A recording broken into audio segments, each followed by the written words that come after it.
ای سرزمین خستم گل گل دلارام شبی. آریانا سعید، آوازخوان معروف افغان، در میان صدها تن در مرکز تعلیمی اردوی ملی در کابل برای تشویق بازیکنان معلول اردوی ملی سرود می‌خواند. بازیکنانی که قرار است برای شرکت در مسابقات شکست ناپذیر راهی کانادا شوند.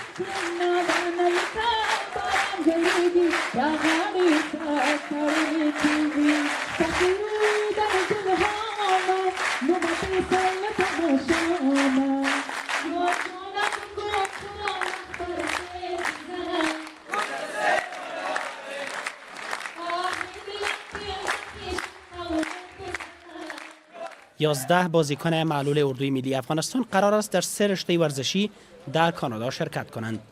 این بازی ها بعد تاریخ 23 سپتامبر آغاز و تا 4 اکتبر ادامه خواهد یافت. ما در 3 بخش وارد رقابت میشیم. یکی قایقرانی یا رولینگ است و دویمش هم والیبال نشسته است، سومیش هم پاور لیفتینگ است. همین 11 نفر در 3 بخش مهارت دارن یا؟ بله دقیقاً همین 11 نفر در 3 بخش مهارت دارن.